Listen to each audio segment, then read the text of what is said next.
G'day guys, welcome back to my channel. My name is Wildkard. Thank you for watching the Wildkard Rugby Show. Like, comment and subscribe. And yes, you are here today because Dr. Rassie Erasmus has just announced the first team to play in the most important match of the year. That is the revenge match for the Rugby World Cup pool stage against Ireland. Now, this is quite an interesting selection by Dr. Rassie Erasmus. He has actually made a few changes that is kind of like tailored towards the new laws of rugby, and he's actually tinkered the squad to be a little bit faster than the squad that he had set up in the Rugby World Cup. Again, showing the evolution, showing that Rassie is not afraid to try different things, and we shall see how this is going to go this weekend. We shall see if Rassie is going to play a different strategy this weekend, and overall, this is a very, very strong team that Rassie has selected, with a couple of younger players coming off the bench for a chance to show themselves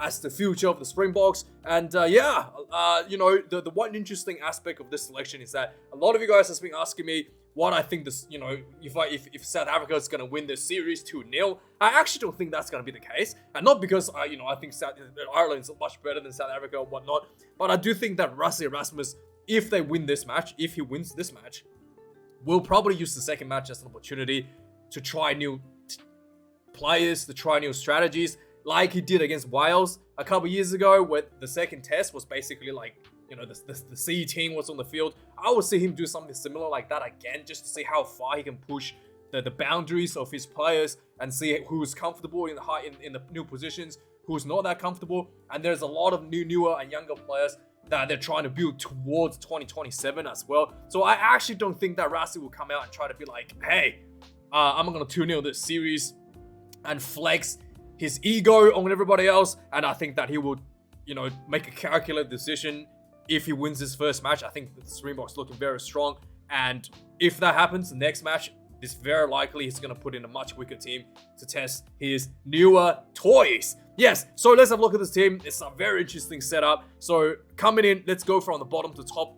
First, coming in number 1 jersey, About Nic White. He has been caught up on the bench, and he has been very, very good off the bench in the past as one of the secret weapons almost immediately getting a scrum penalty. And maybe the fact that the scrum adjustments has been changed, they no longer see that as like as big enough an advantage anymore. So they have to move him to the start and maybe just see how that's gonna go. Again, just change that dynamic a little bit, putting a little bit more pressure in the starting pack. And and obviously there's injury issue here as well with Kitsy out of the squad, not able to play. So yeah, it'll be interesting to see how he's going to function in number 1 jersey. Coming number 2, it's Bungi Mbunabi. Now, there's a little bit of an interesting dynamic here as well, because Bungi and Incha are both around 175, 178 centimeters tall, and Frans Malherba coming in number 3, a tight head prop. He's like 185. So the scrum is going to set up a lot lower on the loose hair side for the Springbok team, which means this, I'm not sure how that's going to work out for the Springboks, which means that on Andrew Porter's side, on the Ireland side, it's going to be a little bit further up than the tight hair side on the Ireland, which is what's his name, Ty Furlong's side. Is this an attempt for Springboks to try to bait Andrew Porter into that boring in penalty? Because this is an issue for Andrew Porter that he bores in. Once the scrum goes forward, he gets a bit too excited and balls in on that angle. And I think that just having that right-hand side further up, maybe that's a thing that they're trying to do, to bait that opportunity for Andrew Porter to come in for the penalty there. So I don't know if this is a thing that the coaches are thinking of. Maybe I'm just overthinking this. But yeah, really interesting how they have opted for Frans Malherba in the starting position, who's a lot taller than Incha, because normally they will put probably Trevor Nyakani here, who's slightly shorter, who's like, just about 180, as a pairing with About Nic White. So yeah, interesting how this is going to work out in terms of dynamic, but very solid front rowers, world class. And coming number 4, Eben Etzebeth, what else to say, the best lock in the world. Franco Mostert, another huge workforce, showed that last week, coming in number 5. Siya Kolisi, the captain, returns to number 6. Now, he was obviously criticized for his not being form, according to his French club owner. I think one of you guys actually reminded me that this owner was actually the same person that called Julian Savea trash after bringing him in from New Zealand after winning the Rugby World Cup in 2016, after the Rugby World Cup in 2015, and asked for a DNA test. Yeah, so this is the same trash talker that criticized Siya Kolisi, but according to Rassie, Siya is definitely good and ready to go, and it's not out of shape. And number 7, Peter Sepp du Toit in the blindside flanker position. Again, just defense. It's the emphasis out of the 4-pack. And the number 8 jersey is the big selection here for me. And this is where I think Rassie is probably shifting towards a little bit of that more faster tempo that, due to the law changes, is Wildkard Smith at number 8. Wildkard Smith is, the guy that comes off the bench and wins penalty at the breakdown for the Springboks during the Rugby World Cup. His speed, his sevens experience is just ridiculous.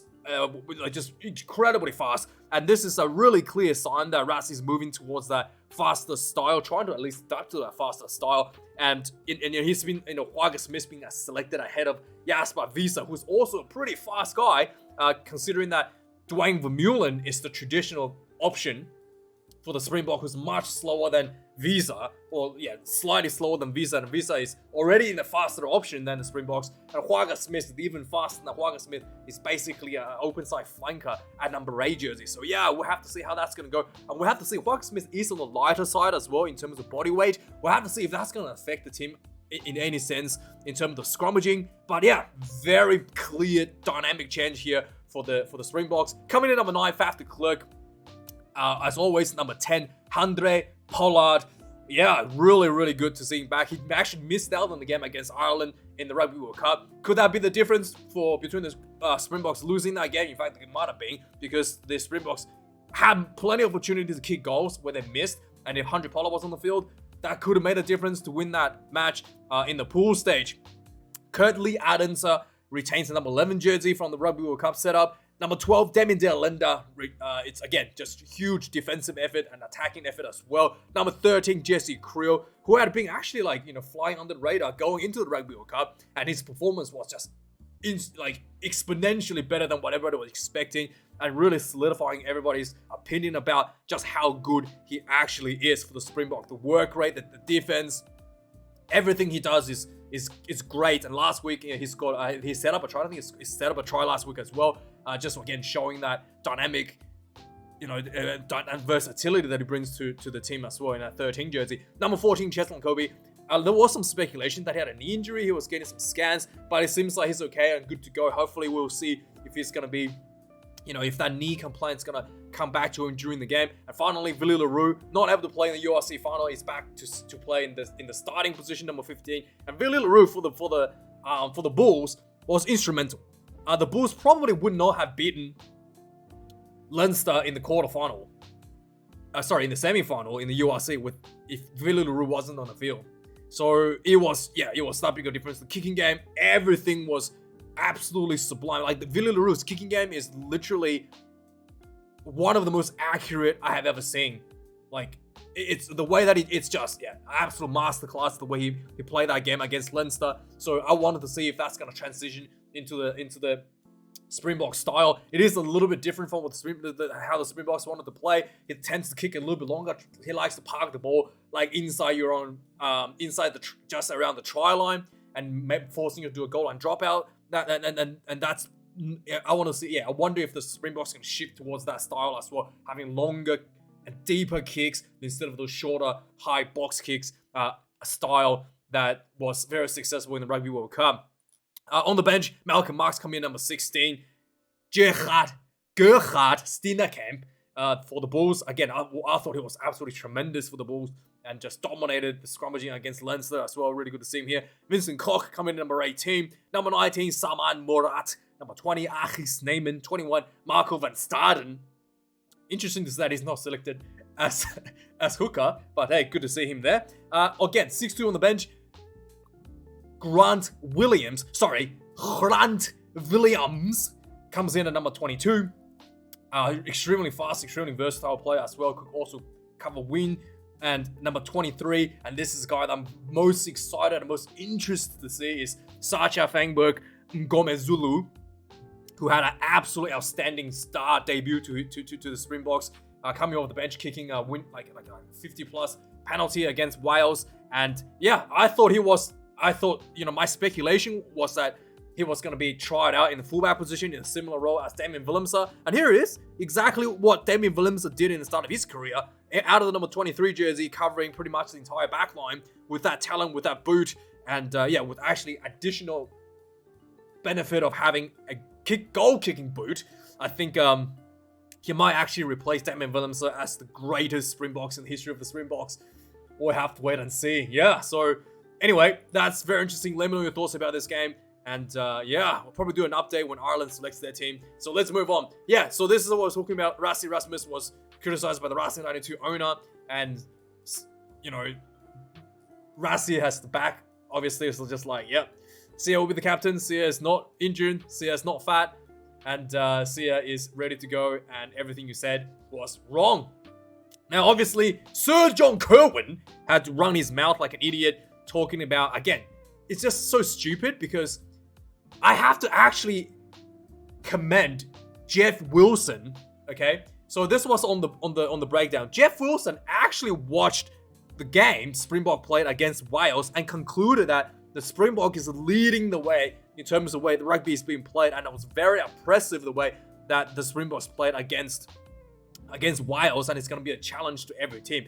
And John Kirwan said he disagreed. I actually can't believe I have to back Jeff Wilson, who actually watched rugby, Springbok play, and made comments that made sense. And John Kirwan obviously did not watch any rugby since the All Blacks lost in the Rugby World Cup final. Come out and said, I disagree with Jeff Wilson's assessment. And he said that if the All Blacks in the second half of the Rugby World Cup final had been able to run the ball a wee bit more, we can speed the game up with the new rules. Do you think South Africa are going to be as effective? My goodness.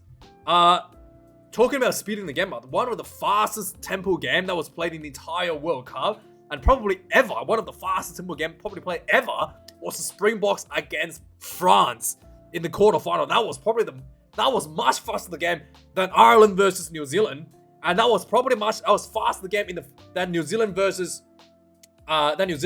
Springboks in the final. That was literally like the fastest game of rugby I have ever seen. And John Kirwan thinks the Springboks can't play a fast style of rugby. Like, it just tells me, like, he clearly don't watch any rugby other than like the All Blacks playing.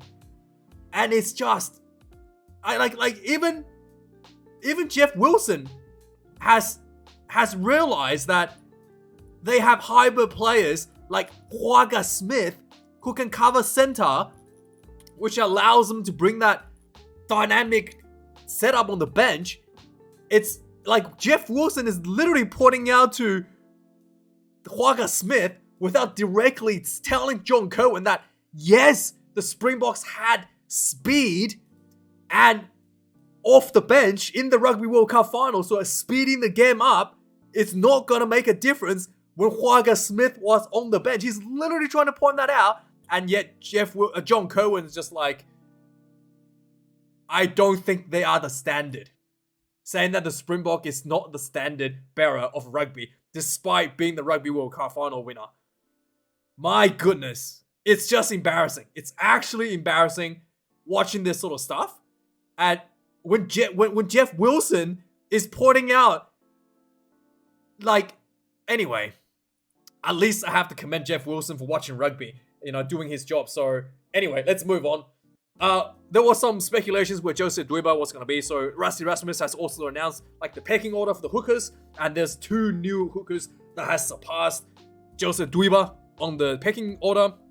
Obviously, he thought it was going to get caught up after Malcolm Marx got injured at the Rugby World Cup, and turned out that you don't need a hooker. You just bring Hunter Pollard in, and he's just as good as hooker as anybody else. So Joseph Dweba has basically hinted that he might be moving overseas to France, and he has apparently rejected an offer from the Sharks and looking at potentially going over to France for more money. So, you do you, mate. You do you. And Jasper Wiese has found a new club, after leaving, I think it's the Tigers. Yes, leaving the Leicester Tigers, and he's going to the Japan Urayasu D-Rocks. So he's getting free money, monopoly money, so that's good for him. Now, England has also announced the team against New Zealand, and there was a lot of copium in English camps. There was people saying that, oh my god, this is going to be 2003, where England beat New Zealand. Oh my god, in the wind in Wellington. Okay, so everybody's having like crazy nostalgia for 2003, this English media. But hey, I don't think that's going to happen. I think that if you actually watch the match in 2003, which I did multiple times actually, I don't know why I watched that multiple times, but over the years I actually watched it multiple times. Carlos Spencer was not a great goal kicker, and he missed like two or three kicks. That was quite important to the end result. It was 15 points to 12, I think the final result was. And if Carlos Spencer has landed those kicks, the All Blacks would have won. And like I said, it was very windy. Carlos Spencer was probably being a bit too creative on the field that night. And England just, the wind, and I think it was raining as well. And he just played that grindy style that England was very suited at. And Carlos Spencer, all of his flair wasn't able to show. And I think the All Blacks did score a couple good looking tries, but wasn't able to get that consistency due to the conditions. And so I don't think this is going to be anywhere near that style of rugby, because obviously Carlos Spencer is not on the field tonight, this weekend. I'm not going to be playing this weekend. I hope not. And just based on this England selection, I noticed one thing. How many vice captains do you fucking have? 5 vice captains. I mean, this already tells me that England's going to just be running their mouth constantly to the referee and try to run the clock down. So that's obviously their strategy, because that's the only way England can win the match. Just run the clock down by, keep talking to the referees, have a lecture about how the pack's scrummaging. But anyway, looking at this team, the only danger man from the England side is Alex Mitchell. George Furbank is a little bit dangerous at the back as well. But Ben Earl, he's probably by far the best performing forward for the England side. I just don't see this England team going to match up whatever New Zealand's going to bring out this weekend, no matter what the weather is, no matter what they think is going to happen. And so quickly go through this. They got Joe Marler. Again, Joe Marler starting as vice captain. My goodness. Jamie George, Will Stewart. I don't even think they're going to win the scrummaging with this sort of setup, because the All Black scrum is going to actually just destroy this front rower, to be honest. Mario Itoje, George Martin, Chandler Cunningham South was pretty good against Japan last week, 2 weeks ago actually. Sam Underhill and Ben Earl in the back line. Alex Mitchell, like I said, he's the one that's most dangerous out of my jersey. Almost a second playmaker.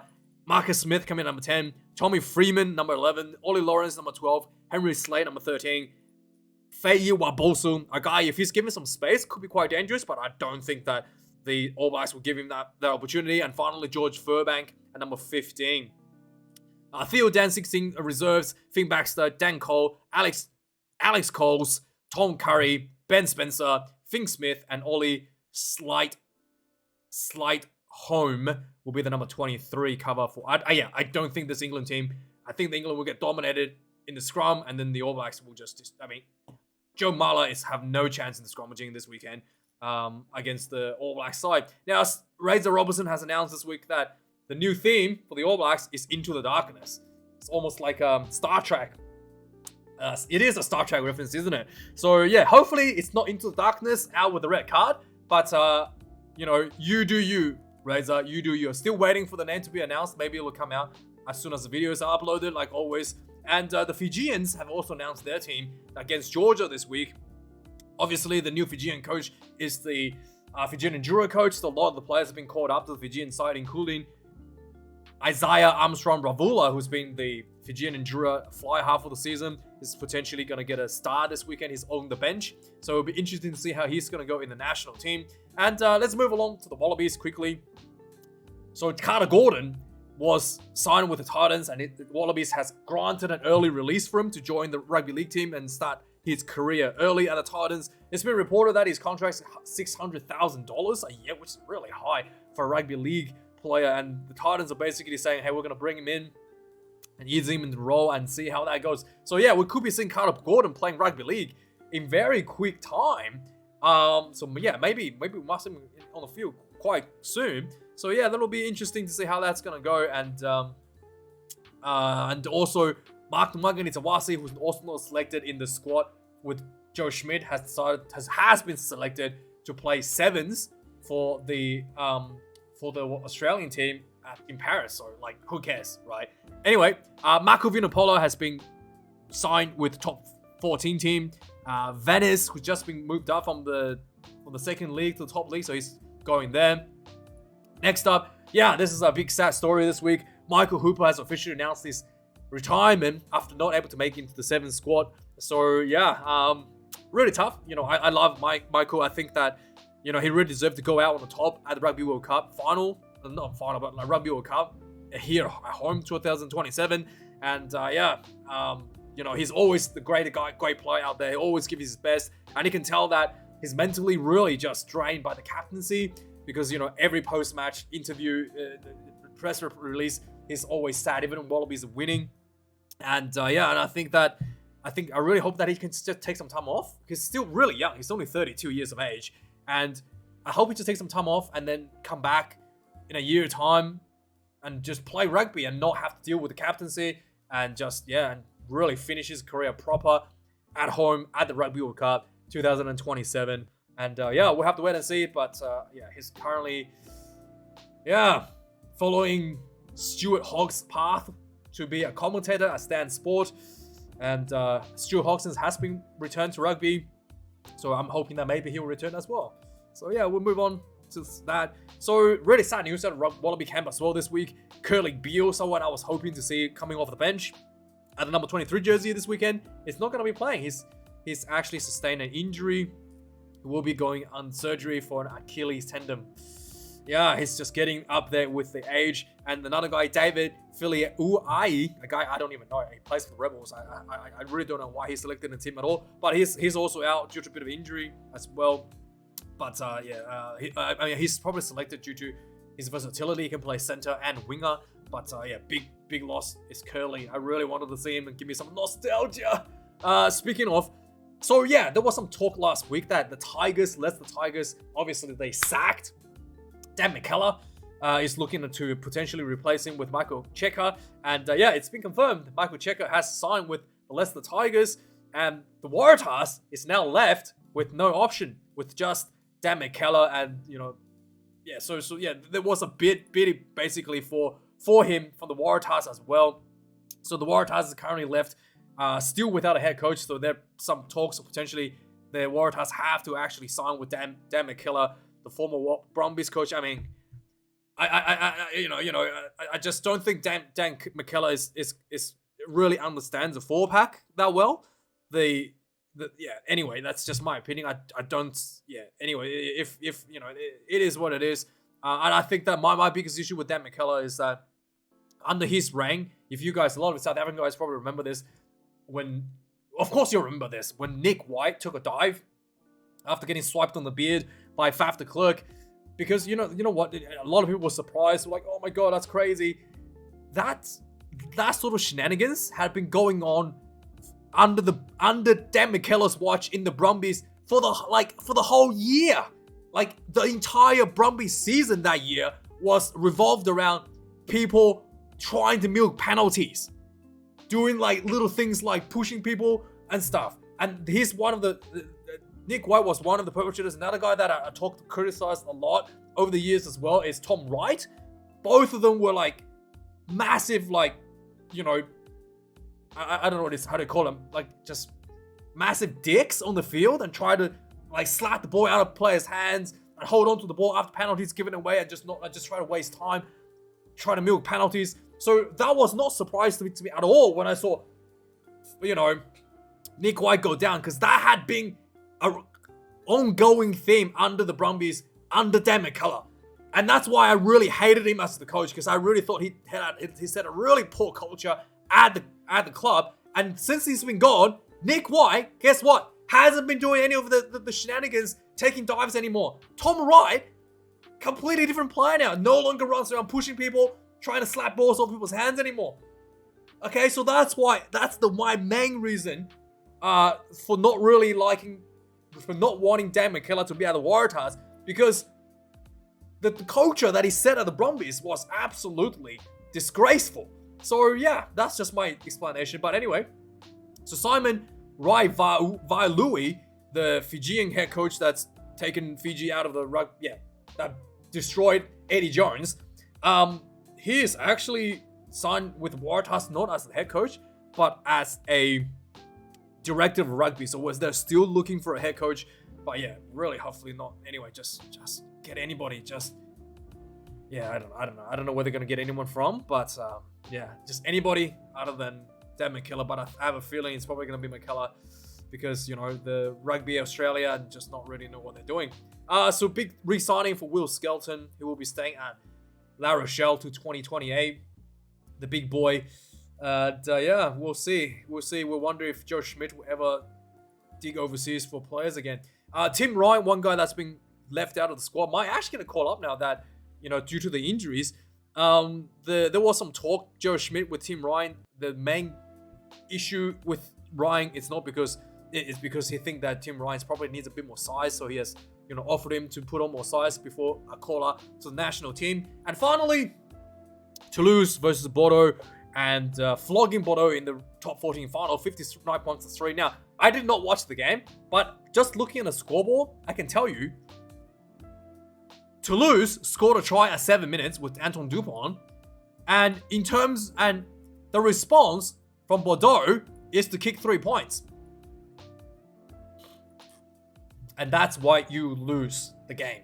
If you try to catch up to your opposition 3 points at a time when they're scoring 7 at a time, it's very fast for the game to fall out of the hands. If you decide to walk into onto the field and decide not to play rugby and just kick to win, this is what happens. 59 points to 3. I don't even have to watch the game, and I know exactly the headset of the players for the Bordeaux team. And I'm not surprised at all after just seeing this one stat. It's good enough for me. So yes, let me know your thoughts on all the news we talk about. So I might do an update tomorrow when the teams were selected. We'll see how I go with my time availability. But definitely will do review for the games on the weekend. And let me know your predictions. Thanks for watching, guys, and I'll see you guys later. Cheers.